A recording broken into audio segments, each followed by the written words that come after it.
Hello and welcome to Silverstone. In this corner guide, we're going to be focusing on how to maximize speed through turns 1 and 2, as well as looking at some common mistakes that could be costing you valuable time on your hot laps. As you can see, turns 1 and 2 around Silverstone are absolutely rapid, so rapid in fact that they're easily taken flat out in F1, but not in GT or road cars. The key reason why we're doing these two corners combined in one video is simply that they're deeply interconnected.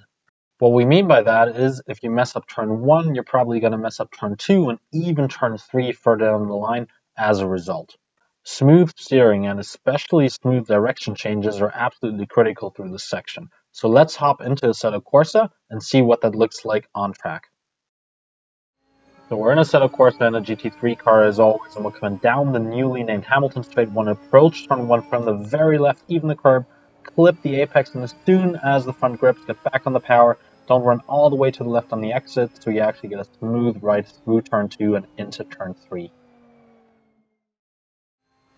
Let's look at that in detail. So turn 1 is flat in F1 but not in a GT car, so it's just a tiny tap on the brakes, clip the apex, and then instantly back on the power. Now what's important here is you can see we don't let the car run all the way to the left, and that is so that we have a better entry into turn 2 so that we can keep it flat and line the car for braking into the following T3 on the left hand side.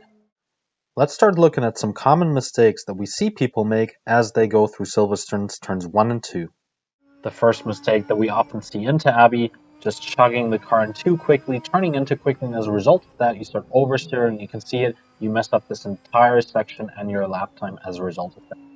That simply happens because the car is ultra fast at this point on track, so every tiny steering movement actually causes the car to get unsettled. Instead, try to turn in gently, and by doing that, you give the car time to lean on its side and therefore generate the grip that it so desperately needs.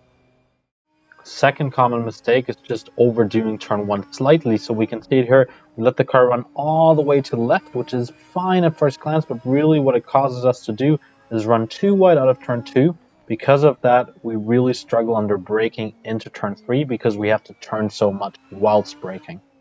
Another special thing you should keep in mind through turn 1 and 2 around Silverstone is that the lower your grip, the more you should sacrifice turn 1's exit because you're going to struggle with grip as you accelerate throughout turn 2. An exception you should think about when applying this rule is if you want to overtake into T3's braking zone. Why is that, you might ask? Well, the only reason we don't take all of turn 1's exit is because ultimately we want to stay tight throughout turn 2 so that we can go all the way to the left for turn 3's braking zone. However, if we're looking to line up a move on the inside of turn 3, we might as well carry all that extra little speed we can get out of turn 1 and then prepare for a late lunge into turn 3's braking zone. As always, let's wrap up with the key points. First of all, it's all about turning in really smoothly. The car is really fast at this point on the track, so be gentle with your steering input. Secondly, and really that is for the same reason as the turning side that we just talked about, don't be too abrupt on the brakes either. You don't want to unsettle the car, just use the brakes a bit to get some of the weight onto the front of the car so that the front has the grip that you need to turn it in. Last but not least, let's always remember this is a corner combination, and actually we're not just talking about turns 1 and 2, but actually even more importantly, turn 3's braking zone. Sacrifice the exit of turn 1 slightly for a better, smoother, and therefore faster run through and out of turn 2 so that you can go all the way back to the left as you hit the brake pedal into turn 3.